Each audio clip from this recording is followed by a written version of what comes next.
Hello, and welcome to Levels Plus Whatever, episode 137.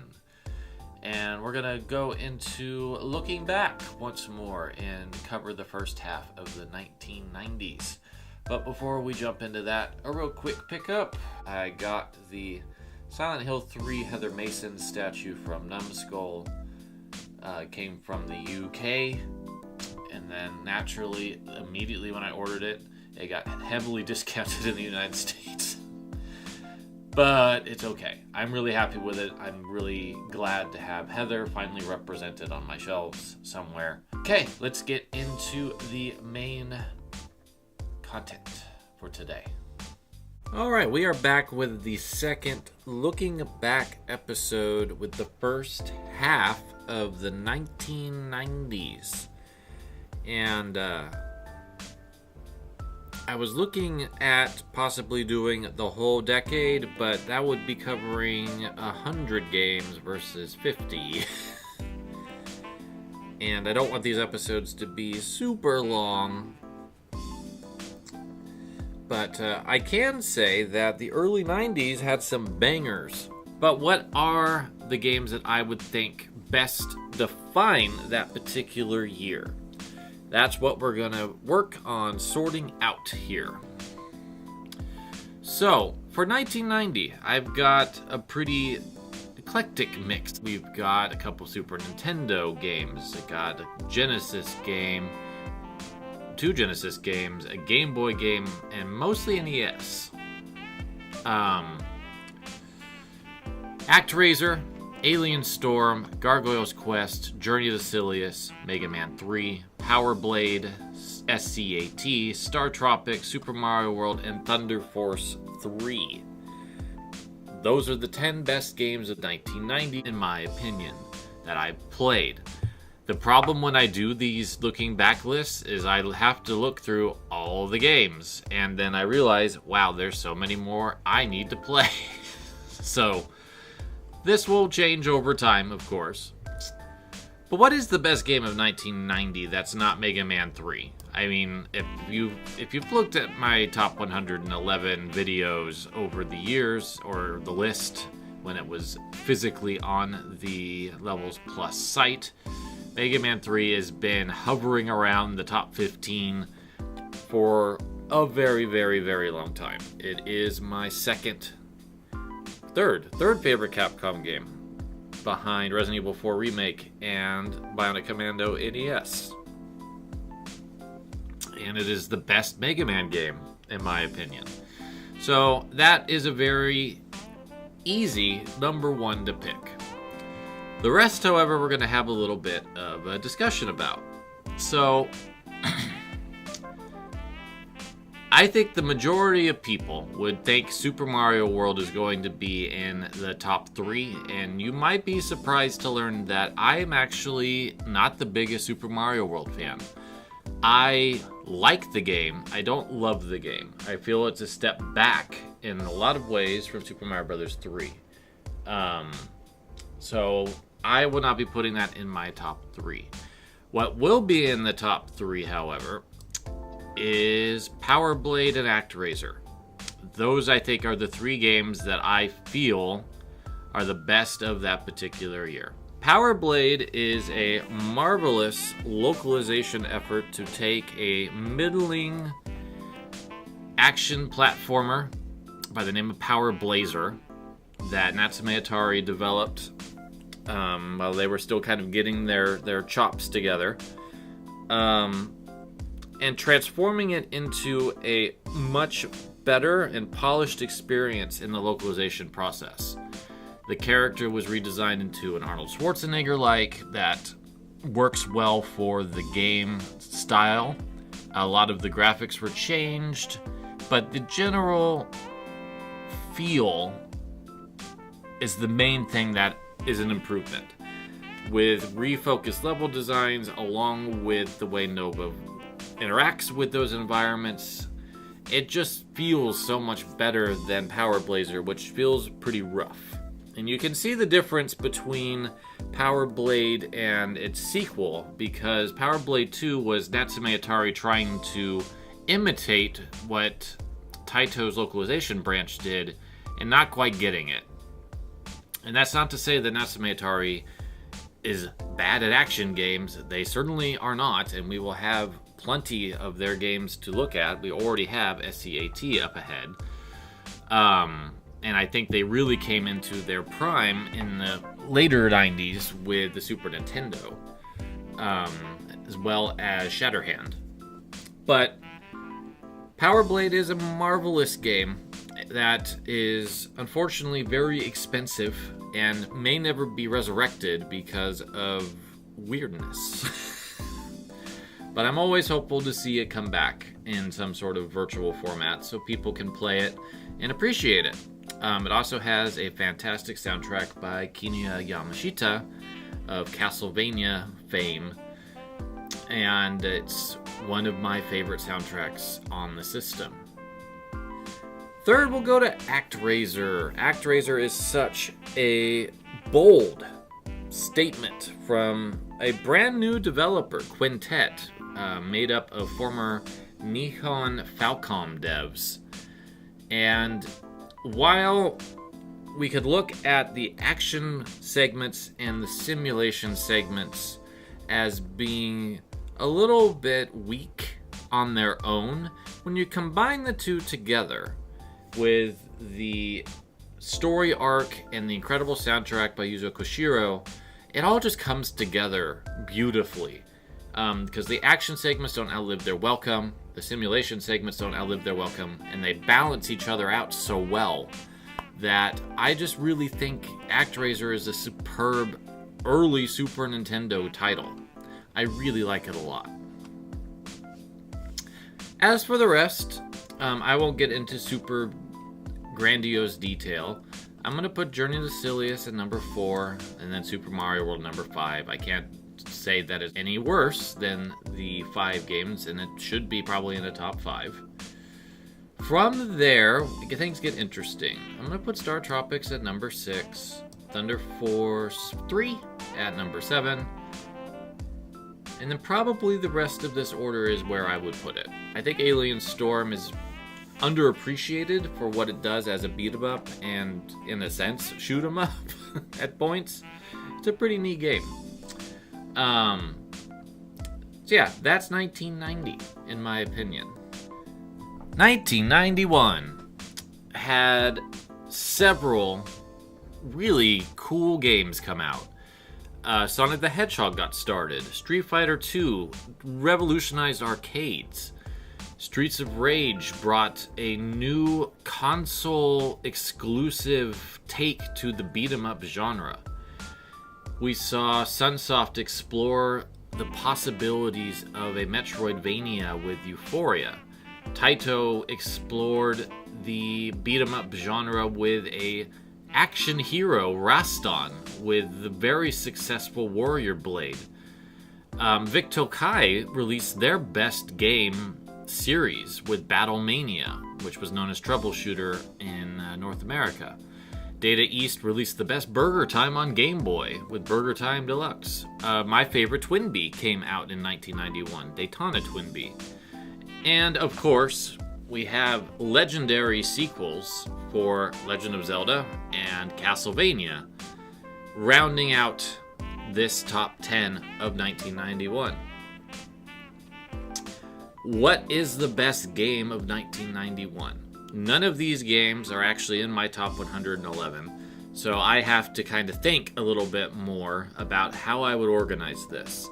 But I do think I know which game is number 1, and it's going to be Street Fighter II.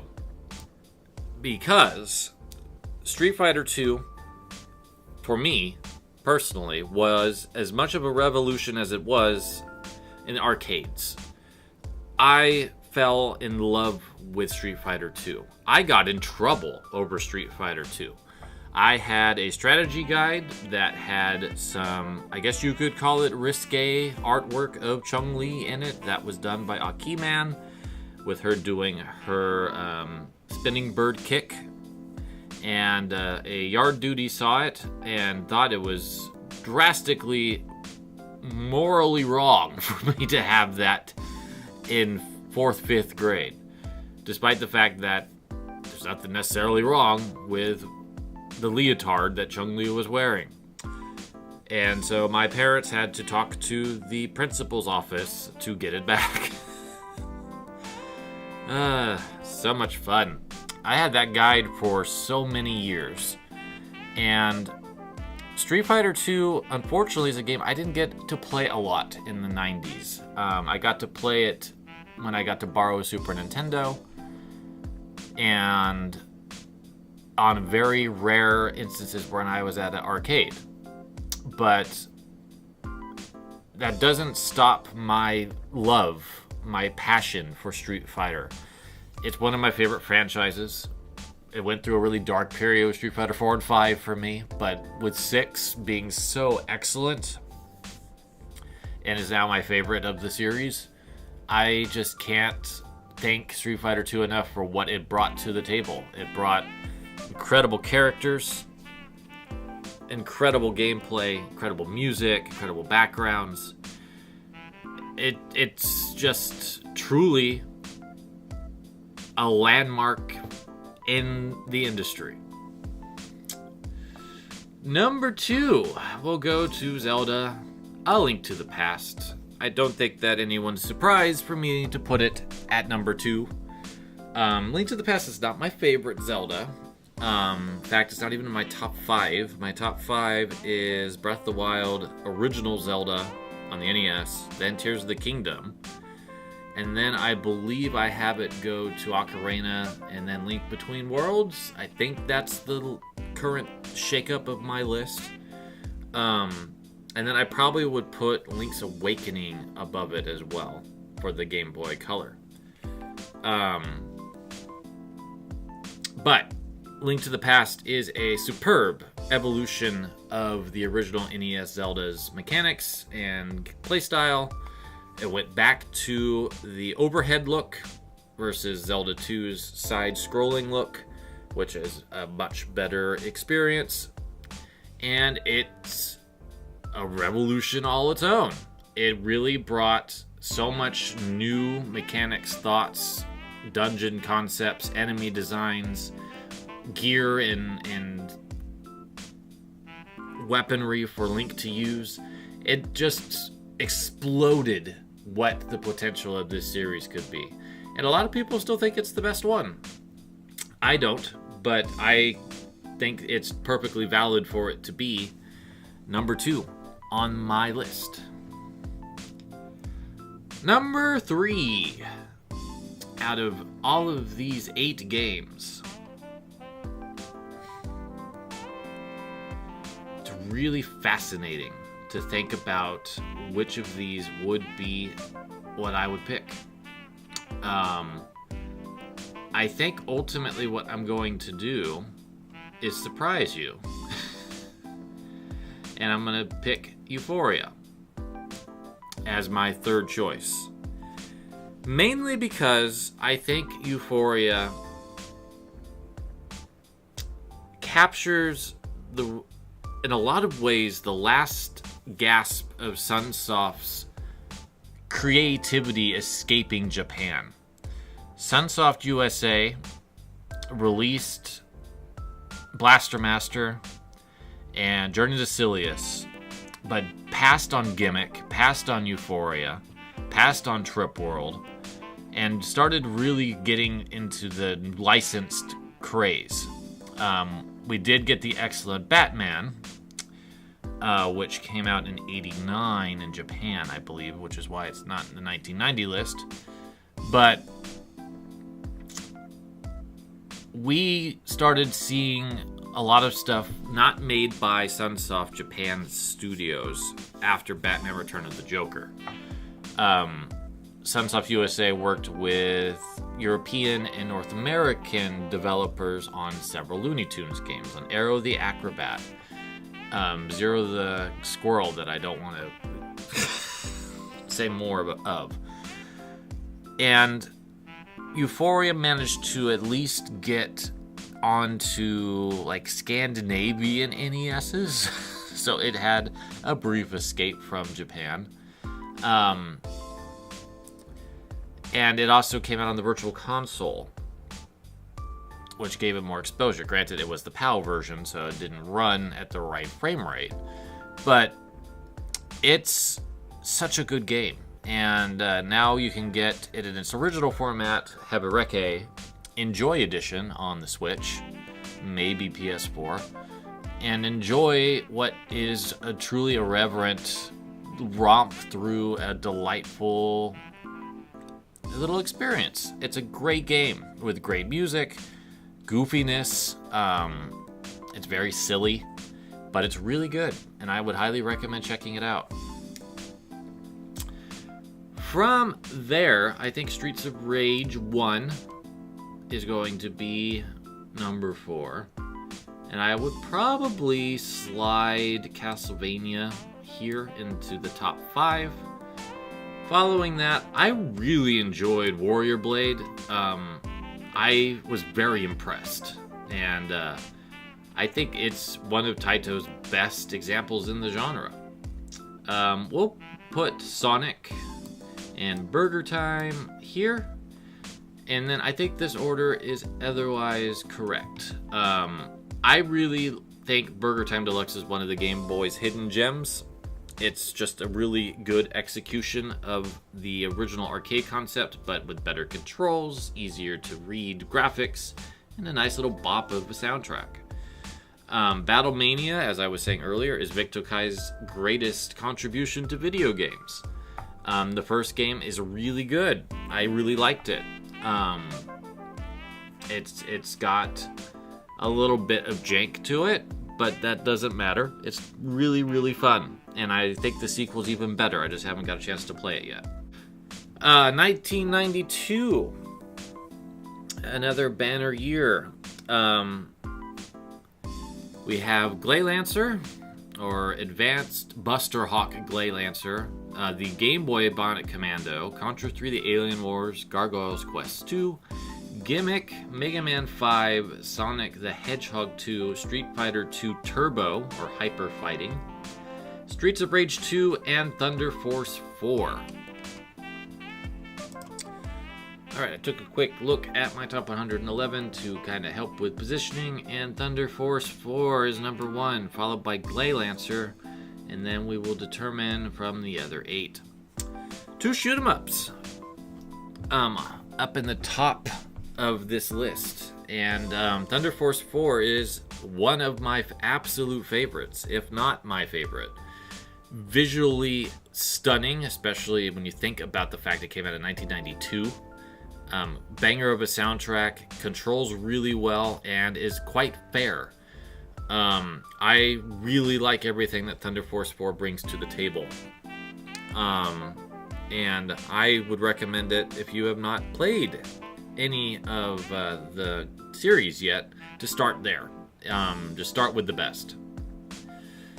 Glaylancer is by Messiah and has a really cool just aesthetic and vibe to it. I really like the feel of Glaylancer. It's got cutscenes that have been translated in the recent Switch re-release. Pretty sure it's on PS4 as well. That are really well done. The music is extremely good. It was one of Noriyuki Iwadare's earliest soundtracks. Gameplay feels good. It's got some really nice visuals as well, although not as stunning as Thunder Force 4.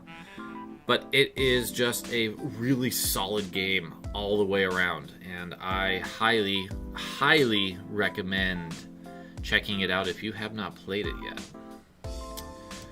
Third place is going to go to Streets of Rage 2, the best game in the series until 4 came along. This is just an extremely polished delight of a beat-em-up with excellent character feel, awesome music, Yuzo Koshiro and Motohiro Kawashima. I want to make sure I read that right because I could close this and totally forget. Just delivered one of the best Genesis soundtracks, bar none. And it's just great from start to finish. Really creative level design, for a beat 'em up with just really interesting visuals, especially the carnival stage. It just feels good. It feels really good to play. It's a lot of fun. Highly recommended if you've not played Streets of Rage 2. Alright, so where are we going to put the rest of these? Well, I'm going to keep Bionic Commando for the Game Boy right here at number 4, because I think while it's not as good as the NES one for me, it's pretty close, and I think it deserves to be as close to the top 3 as possible. I'm going to slide Sonic 2 in here at number 5, because I think it is starting to show why Sonic works. I think Sonic 1 is good, but definitely still finding its footing. And I think Sonic 2 is where the footing starts really resonating. There's still some things about it I don't like as much, which is why my favorite Sonic games are CD and Mania, hint for where we're going in 93. But I do think it deserves 5th place. Street Fighter 2 Turbo I'm going to put in 6th. It's not as revolutionary as the original Street Fighter 2, and this is the second iteration in the same year, because Champion also came out, and possibly Super. I forgot when Super came out. It might have been 93. But still a really landmark game in the fighting genre. I'm going to slide Gimmick into 7th place. Again, a super, super charming Sunsoft platformer. Really tough, but the charming visuals and music and just the physics going on in that game are truly outstanding. And I'm going to put Mega Man 5 ahead of Gargoyle's Quest 2, but otherwise I think we are in order. Contra 3 is a solid follow-up to the NES and arcade games, although I do like Hardcore a little bit more. Mega Man 5, in my opinion, brings the series a little bit more back on track after 4, which I still have a beef with. And the Gargoyle's Quest 2, I think, is a more polished take on the concept of Firebrand as protagonist, but it's in a tougher year. All right, well, we've got 1993, and this is a banger of a year. I know I keep saying banger, that's the word of the day. But we've got Castlevania Rondo of Blood, Gunstar Heroes, In the Hunt, Kirby's Adventure, Mega Man 6, Mega Man X, Mystic Warriors, Night Slashers, Sonic CD, and the Super Nintendo version of Ninja Turtles Tournament Fighters. All of these games are really good.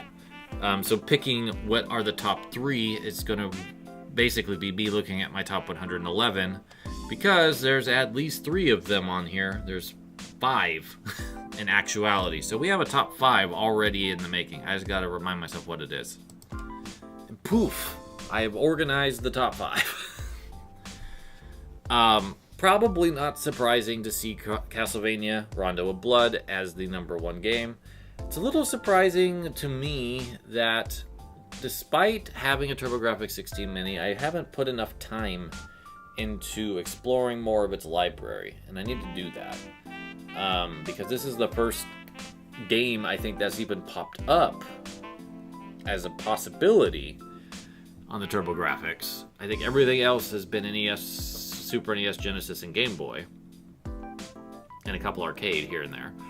But the TurboGrafx has some really good games that I need to explore some more. So this list will probably be changing in a year or 2. But Castlevania Rondo of Blood is perhaps the best classic Castlevania game. It's a visual masterpiece with a very solid, compelling, unique soundtrack for the series. Has cutscenes that are quite ahead of its time with voice acting. Richter Belmont is probably the best feeling Belmont in the entire series, outside of maybe Juiced and Harmony of Dissonance. But you can also play as Maria Renard, And she is a lot of fun as well. Great boss design, great level design, exquisite to play. It's just a delight. It is easily one of the best Castlevania games. It's in my top 5. I love it. Kirby's Adventure. Very important release for the Kirby franchise because it gave Kirby the ability to steal powers from enemies, which he did not have in his debut Game Boy game, which was close to making it into this list, but I feel that the lack of power stealing kind of hurts it a little bit. Other than having the game slow down a lot because it is drastically pushing the limits of the NES hardware, Kirby's Adventure is a charming, cute, adorable romp all the way through, and has one of the best soundtracks on the NES. I love the soundtrack to Kirby's Adventure. Butter Building is one of my absolute favorites, and it keeps getting incredible remixes in other games.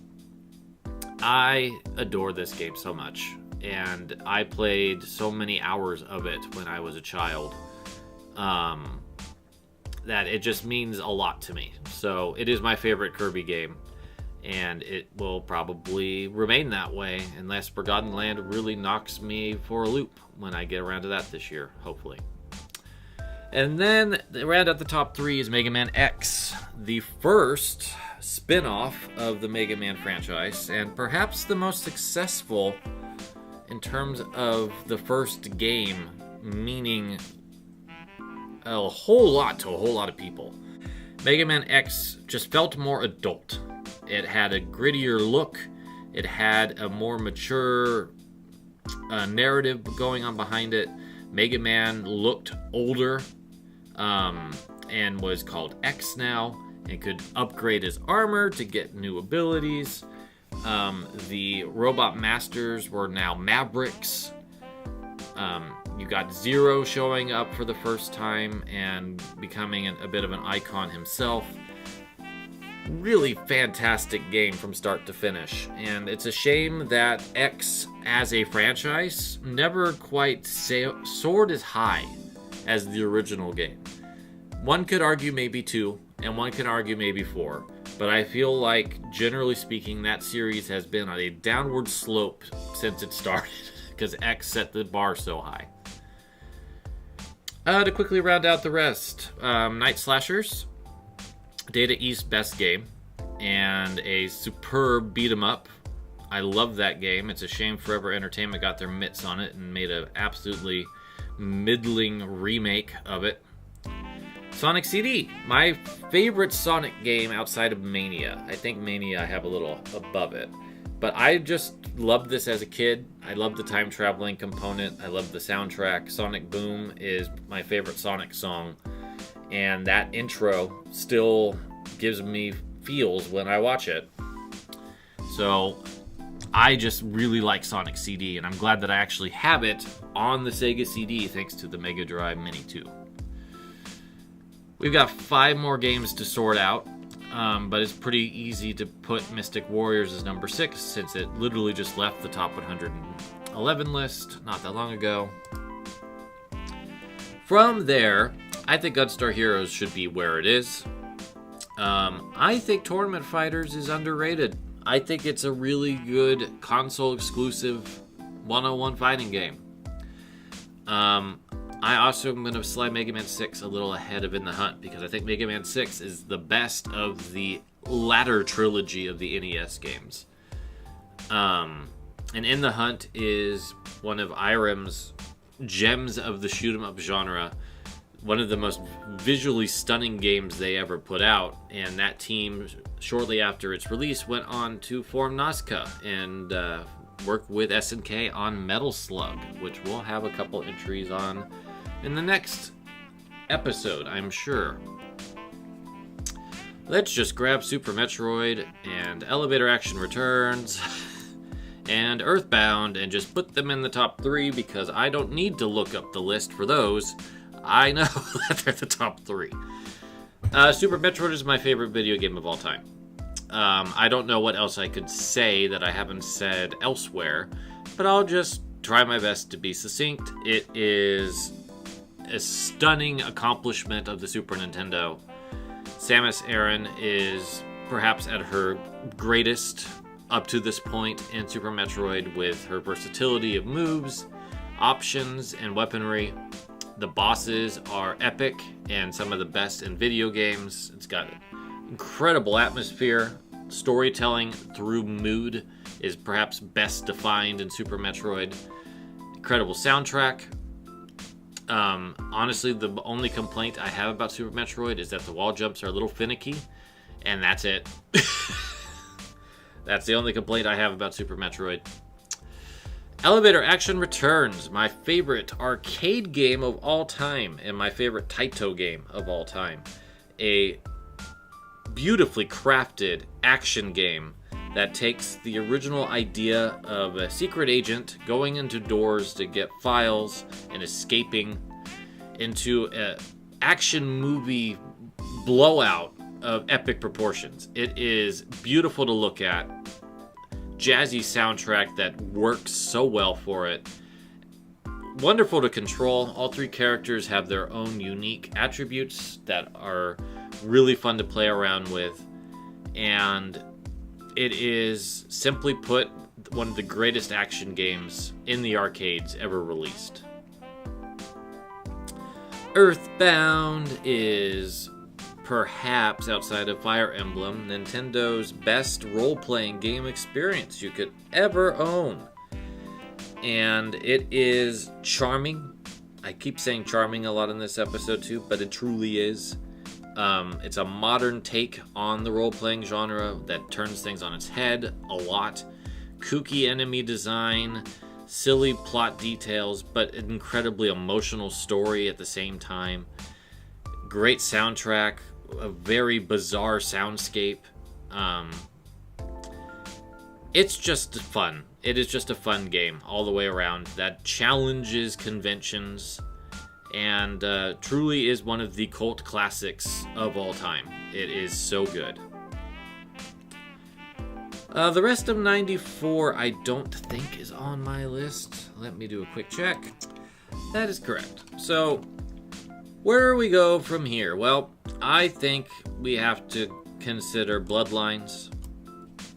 Another fantastic 2D Castlevania that doesn't quite hit the same notes as Rondo of Blood does, but is an excellent experiment, moving away from the Belmonts and trying something a little different with Eric Licard's Spear, and moving into more exotic locales. It's a really great game from start to finish, and another example of a superb Genesis soundtrack. Virtua Fighter 2. I can't ignore the fact of how critical this game was to the fighting genre. I almost had Virtua Fighter 1 in 93, but I feel that despite my experience with Virtua Fighter possibly being more than Virtua Fighter 2 in terms of actual playtime, Virtua Fighter 2 is clearly the watermark of the series. It refined a lot of the gameplay elements, it added in a couple more characters, and it started to play around with the stage layouts. It's a monumental release that I can't ignore. I have to put it in the top 5. From here, I think Armor Warriors is right where it needs to be. This is arguably my favorite Capcom beat-em-up of all time. Someday I'll play Aliens vs. Predator. I just think that the mech concept is really well executed. I think Hardcore is probably going to be right here. I like it a lot. It's my favorite 16-bit Contra game. And the last one that I really had a strong attachment to until Operation Galooga came out last year. From there, I think Demon's Crest I'm going to slide into 8th place. It's a really, really moody and atmospheric game that I think is the best of the Firebrand trilogy. Incredible visuals and music on top of taking what he was able to do in those earlier games, kind of ironing out the role-playing elements and making it more Metroidvania-y, which I think was more successful. Lightbringer, or Dungeon Magic, I think I'll leave at number 9. It's a isometric beat-em-up, but it's really well done. I've had complaints about overhead beat-em-ups, but isometric works. If you wanted to do something a little bit different than just side-on, this is how you do it. And then Eco Fighters from Capcom. Probably my favorite shoot-em-up of theirs that I've currently got under my belt. It's unique with the little grappling arm that you can bend around to shoot stuff. And it's got an environmental message I can get behind. And it also looks quite nice. Alright, that is looking back 1990 to 1994. These are the games that I think best define those years, and the ones that I personally have a strong attachment to. I appreciate you. Have a wonderful day. Take care.